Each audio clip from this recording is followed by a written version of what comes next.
Hello everyone, আজ সকালে একটু বেরিয়েছিলাম, ওই বাজারের দিকে গিয়েছিলাম। তো যাবার সময় রাস্তায় এই দুটো বাচ্চাকে দেখতে পাই।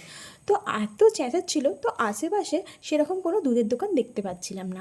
ওদের বিস্কুট দিয়েছিলাম, সেগুলো ওরা খাচ্ছিল না। তো মাছ বাজার সামনে ছিল, সেখান থেকে কিছু এনে ওদের দিচ্ছিলাম। তো কী হারে খাচ্ছিল, কত দিন না খেতে পেলে কী যেমন হয় সেই রকম। তো আমরা আশেপাশ থেকে খোঁজ নিলাম ওর মা কোথায়।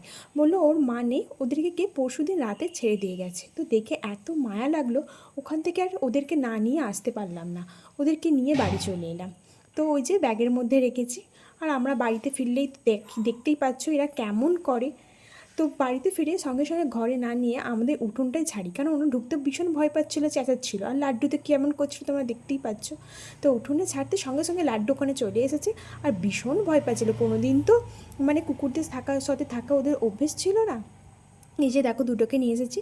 তারপর মা ঘরে নিয়ে গিয়ে দুজনকে দুধ দেয়, দুধ দিতে একটু শান্ত হয়, মাথায় হাত বোলাই, তারপর একটু শান্ত হয়, চুপ করে। এই যে দেখো কী সুন্দর শুয়ে আছে। আর এই যে একদম লুকে পড়েছে, দুধ খেয়ে একদম এখন একটু তবুও শান্ত লাগছে, শান্ত হয়েছে না তো ভীষণ ভয় পাচ্ছিলো, এদিক দিয়ে ছুটে চলে যাচ্ছিলো।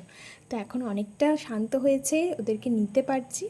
দেখো কি ভীষণ কিউট, কী করে মানুষ এরকম ছেড়ে দিতে পারে বলো দুটো বাচ্চাকে, আমি তো ভাবতেই পারি না। এত মায়া লাগছে দুটো বাচ্চাকে দেখেছে, কি বলবো। তো যাই হোক, মায়ের কাছ থেকে নিয়ে চলে আসাটা খুব খারাপ জিনিস, এরকম করা উচিত না। আর দেখো কি সুন্দর ফ্যামিলিয়ার হয়ে গেছে, একবার নিতেই একদম সঙ্গে সঙ্গে কাছে চলে এসেছে। তো ওদের দুজনকে নিয়ে আসার পর তো আমাদের বেশ ভালো লাগছে।